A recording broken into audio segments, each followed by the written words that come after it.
عليكم ورحمة الله وبركاته. حلقة جديدة من حلقات الجمجمة في الملعب. وثواني يا عم عبد، ثواني يا عم عبد، ثواني يا عم حبيبي، معلش.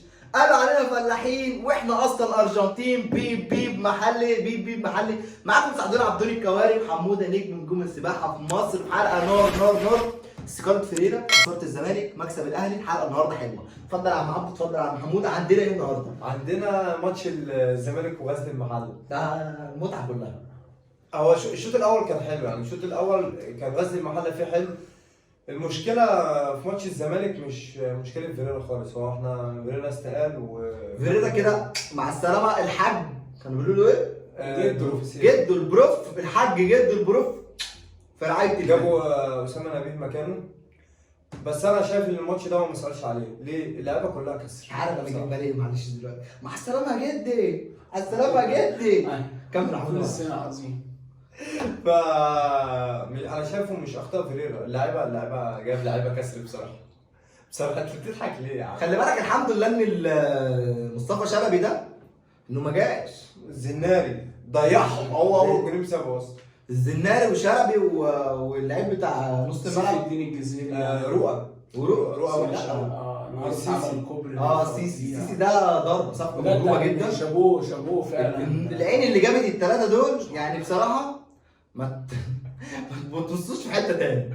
عم عبدو انا عارف ان انت متضايق جدا جدا النهارده. ايه المشكلة اللي مضايقاك؟ حزين ليه؟ انا حزين. ليه؟ قولي لي ليه؟ ليه؟ لان فعلا الاتحاد الكوره بقى يعني حاجه زي الزفت. انا حقيقه حزين على جدا. الكرة المصرية يعني. الكرة المصرية، اتحاد، كل حاجة فاشلة.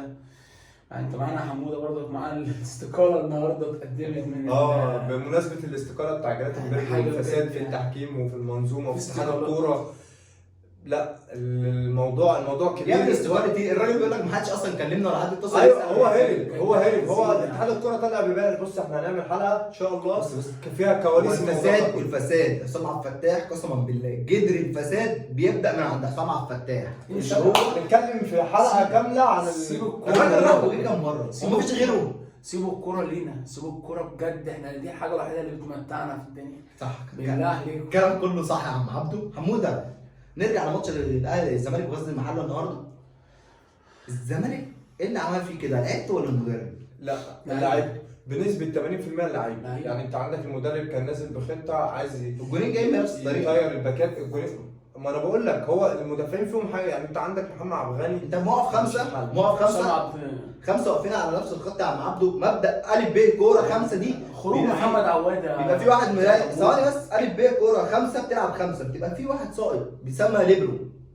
لا هو خمسه يبقى في واحد ساقط وعايز يلعب. يعني ايه؟ بيلعب دفاع متقدم والدنيا كانت مفتوحه وعايز يلعب على الاوفسايد. اتضربوا الكورتين اللي جم منهم الجون هم اتضربوا بيهم. شفنا الواد بصراحه بتاع غزل المحله بتاع نص الملعب ده احمد النادري لعيب جامد. والشيخ وكريم مصطفى المهاجم بتاعهم بالكره الثانيه على شيخ طول بتاعهم دلوقتي. ومضى في اسمه الموسم الجديد هيلعب مع الصقر ومضى مع الصقر. هو كل اللي اسمهم الشيخ متألقين دايما. مش الله يبارك لك يا عم عبدو. عم عبدو ماتش الاهلي النهارده والبنك الاهلي. يعني الاهلي كسب النهارده باقل مجهود 1-0. عايز يروح كاس العالم من غير اصابات. عمل روتيشن، جرب اللعيبه الجديده. رايك النهارده في الماتش؟ ماتش جميل جدا بصراحة يعني يا كابتن أحمد، وأنا الحمد لله ورضا. لا انا عارف هو عشان مش عايز يقول ايه. وبص هو الاهلي بقى يكسب. يعني عارف انت ايام انت خلاص انت بقت تنزل، هي دي المطوشه اللي بتجمع منها النقط. معكش اللعيبه الاساسيه بتاعتك. معكش اللعيبه بتاعتك بتقدر تكسب تاخد 3 بونت عشان يعني تامن على الصداره. بتكسب. هو ده هي دي المطوشه اللي بتجيب لك لا الدوري. بس خلي بالك انت الفرق الكبيره معلش ما تجيش تتكلم واحنا بنتكلم. انا بديك مساحتك ما بتتكلمش وهطلعها في البرنامج. هي دي المطوشه اللي انت كفريق كبير بتبقى عايز تكسب ال3 بونت وانت اقل مجهود مستريح.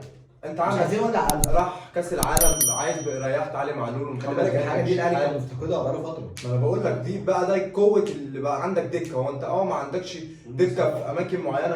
النهارده شفنا نبيل كوكا لعب باك شمال وما اداش الشوط الاول. انا هنا بقى في موضوع نبيل كوكا. موضوع نبيل كوكا معلش جاي لك يا عم. كلام على اشرف المصاب. محمد اشرف انت عندك باك شمال ناشئ الناس بتتامل فيه خير، زيه زي محمد شكري اللي خرجته اعاره وعايز ترجعه. طب انت ليه ما بتلعبوش في ماتش زي ده؟ خلاص بقى هتريح علي، لاعب البديل، اقول لك على لاعب الناشئ. تمام انا معاك، بس هو ترى هو كولر اللعيب معاه في التدريب، هو شايف هو بيعمل ايه. طالما هو شايفه مش هيأدي في المكان ده، ما دخلوش القايمه اصلا. فهو احنا المدرب هو شايف حاجه زي دي، عاوز هو يطلب من الاداره انا عايز باك يجيبوا له باك، لكن ما يعني ايه هو شايفه اللي هو مش عارف يأدي، عشان كده بالطبيعي اللي هو ايه خرجه بره القايمه اصلا مش في القايمه. هو لو كان في حساباته كان دخله القايمه وكان لعبه ماتش زي ده عشان انت محتاجه، لكن هو شايفه اللي هو ايه كده يبقى فيه تاثير من اللعيب، عشان الراجل ده طالما قال لك طب ما هو عجبه عمار ومحمد محمود كوره كويسه وبتاع وعجبه والكلام ده كله، بس قال لك الحاله البدنيه بتاعتهم مش هتسمح، لا يروح حته بره يلعب. كلام علمي جدا يا كابتن محمود.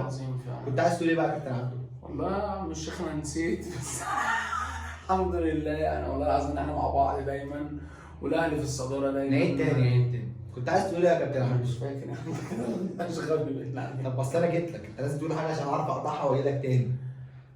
ورجعت تاني يا عم عبده. خلاص انا هعتبرني قلتها. اتكلم معانا ايه؟ معاك ايه تاني؟ معاك ايه تاني؟ حفيظ ولا عمل الحكم وبتاع اتكلم عن الحته دي. كنت عايز تتكلم فيه النهارده يا كابتن؟ ليه يا عم؟ يا ميتين اللي هو زعق في الحكم وهو ده المفروض يحصل كوره ما فيهاش فاول تمام هو كان اسمه الحكم؟ احمد المنظور. ماشي. كنت عايز تقول ايه بقى يا كابتن عبده؟ برضك والله يعني المشاده اللي حصلت بين الحكم والكابتن سيد عبد الحفيظ، يعني حصل حاجات غريبه جدا. الكوره ما فيهاش اي حاجه، يعني اكيد يعني منتظر عصبيه الكابتن سيد عبد الحفيظ. يعني الحكم ده اتغير قبل الماتش اصلا، والحكم ده ما كانش المفروض الله كده ديمبرج مشي طبعا في الفساد قال لك خد التاتش. قسما بالله الفساد يا شيخ. وبعدين معلش برضه من باب الكلام، يعني من باب الفساد، الفار اتعطل في ماتش الزمالك. ايوه واشتغل بعد شويه واتعطل. ايه اشمعنى؟ معلش ليه يعني؟ معلش ليه؟ مؤامره؟ انا اعتبرها مؤامره. انت تعتبرها مؤامره؟ بس احنا مالناش علاقه بالمؤامرات القانونيه. انا ضربه الجزاء احنا ما بنعترفش بالمؤامرات القانونيه. سيف الجزيري هي ضربه جزاء صحيحه. انا عايز اتكلم في موضوع خالد عبد الفتاح. النهارده قدم اداء لتاني ماتش، تحس ان اللعيب ده معاك بقاله كتير، اداء كويس، بيلعب ناحيه اليمين، بيلعب ناحيه الشمال، ما بيشتكيش. اكتسبنا لعيب جوكر، وعندك مروان. كان الماتش اللي فات قلت لي الواد ده هيبقى احمد فتحي. فتحي. وعندك مروان عطيه تحس ان هو اساسي، دي المباراه ال100 ليه، بيلعب اساسي، روح مش خايف. خلي بالك بيلعب على حاجه الكلام ده كله. يعني برضه عايزين ندي المدرب برضه حقه ان هو مدي اللاعب ثقه ان هو ينزل يلعب ومفيش رهبه ومفيش خوف. في مدربين تانيين تحس ان هو بيحط اللاعب تحت الاختبار ثانويه عامه. هو بيعرف يلعب نفسي، بيعرف يلعب نفسي على اللعيبه. هو يعني مفيش لاعب كولر نزله واداله وقت الا لما نزل بثقه. تمام فعلا. نزل بكل ثقه يا عم عبده ونزل بيأدي فعلا. وانا عايز اتكلم مع احمد عبد القادر. بطل حنكشه. لا احمد عبد القادر حنكشه، انت فلتت من ماتش الاهلي والزمالك. بطل حنكشه شويه لله عشان احنا تعبنا. نفسي بجد تاخد رقم 10 وتدي حد اي رقم 9 ده، لان انت مش واكل على الفرنه بتاعتك رقم 9، ودي الحاجه بجد اللي مضايقاني. انا مش عارف ليه عم عبده متضايق من رقم 9. هو مش واكل عليه بجد. لا نتكلم جد بقى. جاي معاك 11 7 الكلام ده، 9 مش جاي معاك. احمد عبد القادر بقاله فتره بتاع 4 5 6 ماتشات لا ضايع من ساعه ديت وانت يعني من ساعه دي وانت رحت في ده بصراحه شكلها الحوره دخلت بالظبط. تمام. وفي اخر حلقتنا لا مفيش اخر، طالما يعني انا بجد يعني الواحد فرح ان بهجة عمرو السولية تاني في نص الملعب، حاجه بجد يعني مفرحه. عمرو السولية بيصاب كاس العالم بالمناسبه، راجل بجد يعني من قاعدين نص الملعب. وان شاء الله نتقابل في كاس العالم على خير ان شاء الله. انتظروا حلقه جديده مع كابتن احمد لان انا بجد هيبقى الفتره الجايه دي سيئه معايا جدا لظروف طارئه. هنتكلم على حلقه ان شاء الله عن فساد التحكيم والمؤامره اللي حصلت على جلاتنبرج، يعني كواليس منتخب الاتحاد. كل الكواليس والحلقات الناريه الحلقات الجايه انتظرونا. لايك، سبسكرايب، شير، اخواتكم ساعدونا. عبدون الكواري، حموده نجم نجوم سباحه في مصر، احمد جمال. سلام عليكم.